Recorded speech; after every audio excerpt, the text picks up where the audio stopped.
Good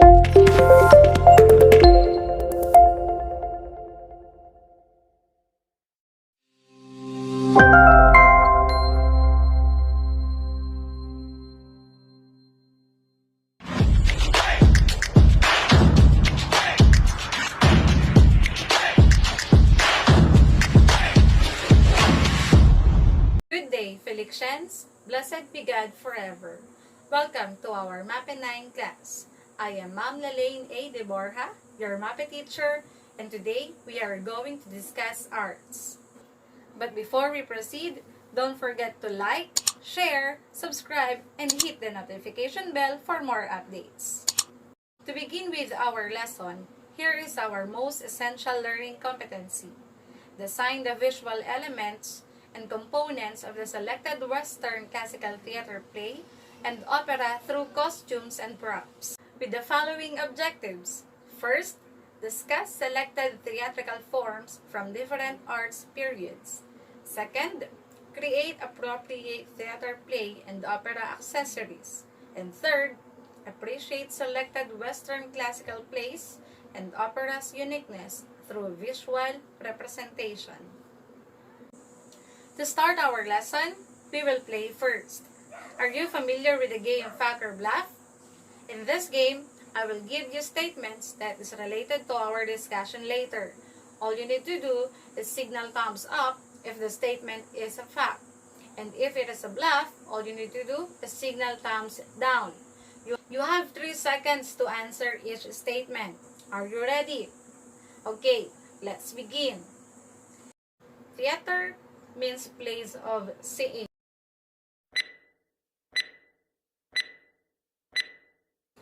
The correct answer is very good. Thumbs up. It is a fact. Second, the theater building was called Theatron.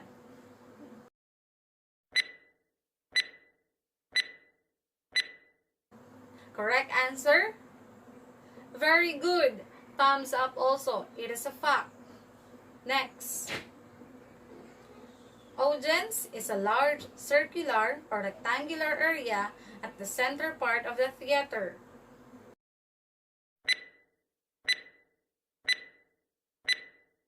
The correct answer is thumbs down. Orchestra is a group of individuals who get together for a purpose of seeing a performance.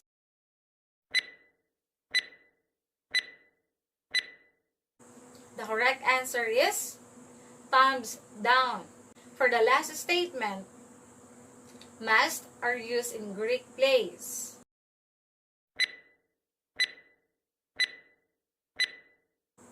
The correct answer, thumbs up. It is a fact. Very good, class. Those are some related topics about Western classical plays and operas. And today we are going to discuss about the different theatrical forms. We have the Greek theater, Roman theater, medieval theater, Renaissance theater, Baroque theater, and neoclassical theater. We will talk about first the Greek theater. During this time, the theater building was called Theatron. Theater is a large open-air structures constructed on the slopes of a hill.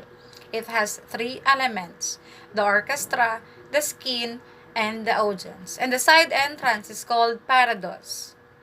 It is one of the Greek theater, the epidaurus. There are 4 types of masks used in Greek plays. The use of masks acts to advance the universality of the themes and the dramatic impact of events. It also wants to keep the audience from being distracted by the actual and physical attributes of the actor. First is Oedipus, wears a gold mask with exaggerated deep empty eye socket. Next is Jocasta, the wife of Laius and mother of Oedipus. Her mask expression depends on the scene of the play. Antigone and Ismene wear white faces, dark under the eyes, and sad-looking. Last is Creon, the brother-in-law of Oedipus. His mask expresses angriness with a crown. Next is the Roman theater. During the Roman theater, the varied art forms are street theater, acrobatics, staging of comedies of Plautus, and highly elaborated tragedies of Seneca. Triumvir Pompey was the first permanent non-wooden theater in Rome. In these pictures, you will see the Roman comedy Plautus and the theater of Pompey. Now we will have the medieval theater. Theater performances were not allowed during the medieval era. Performances were done in markets, public places, and festivals. Churches in Europe staged their performances during Easter Sundays with biblical stories and events.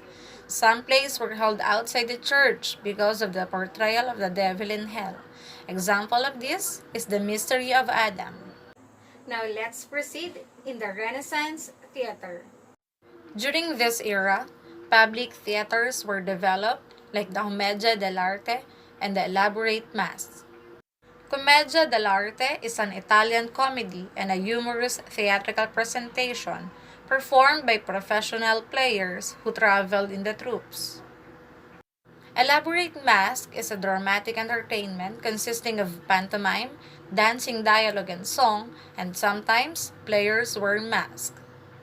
This is the metaphorical vertical plane of space in the theater. This is the proscenium theater. During the Renaissance era, William Shakespeare was the famous actor and poet. He is called as England's national poet and the Bard of Avon. He is the writer of Romeo and Juliet, Hamlet, Cleopatra, Julius Caesar, King Lear, and Macbeth. Now we will discuss the Baroque theater.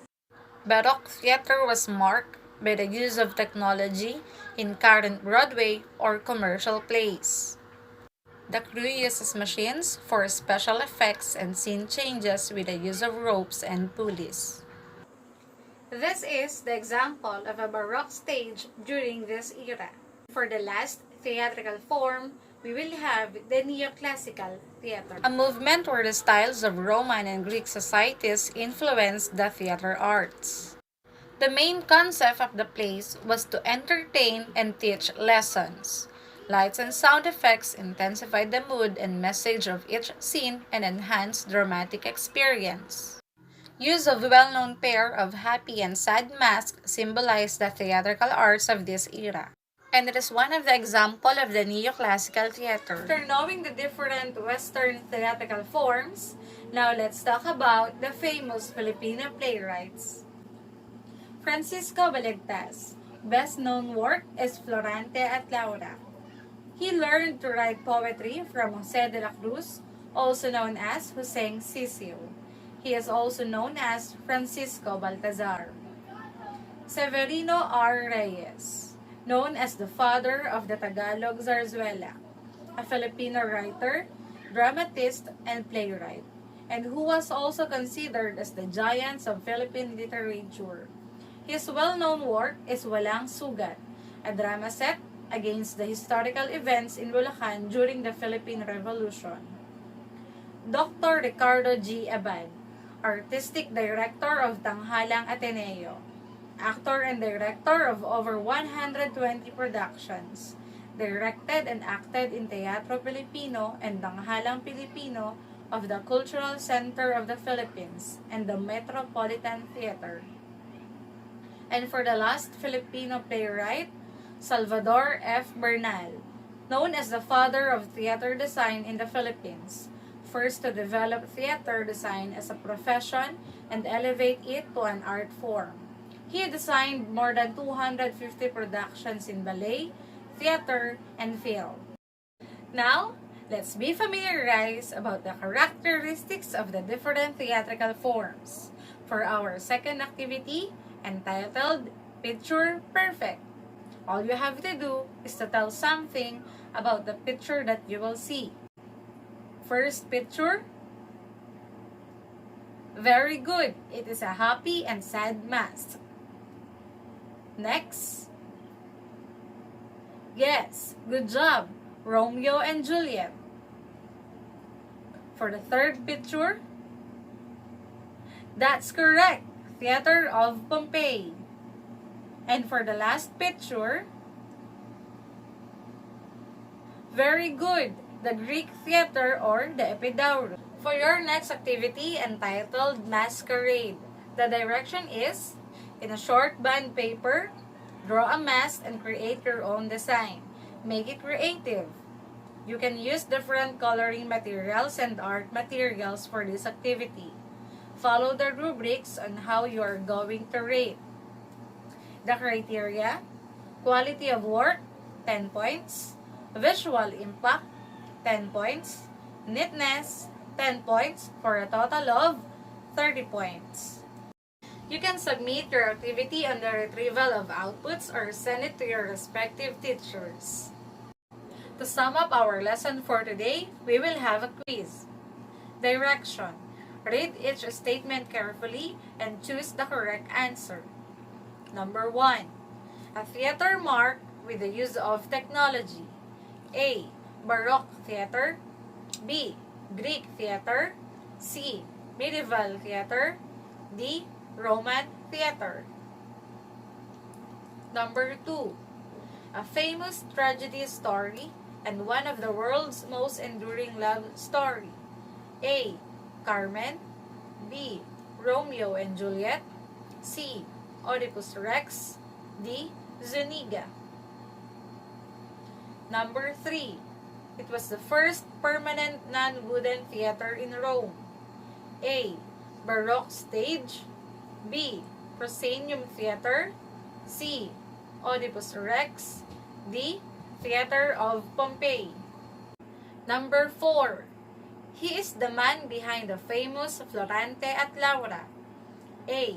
Severino Reyes. B. Francisco Balagtas. C. Ricardo Abad. D. Salvador Bernal. For the last number, he is the father of the Tagalog zarzuela. A. Severino Reyes.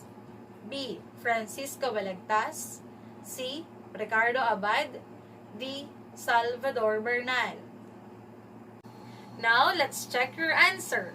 Number 1, A. Number 2, B. Number 3, D. Number 4, B. And number 5, A. Okay, class. Who got 4 and 5? Very good. Who got 3 and below? That's okay. You can do better next time. Is there any question about our topic for today? Do you have any clarification? Don't hesitate to message your teachers to ask questions about our topic for today. And if there's no more question, let's proceed to your assignment for today.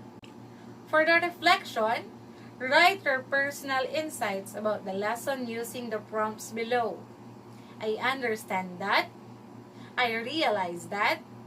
I am happy because. That's all for today, learners. Congratulations! I hope you've learned a lot from our discussion. Once again, I am Ma'am LALAINE Avila de Borja, your MAPE teacher from Francisco P. Felix Memorial National High School. Thank you for watching!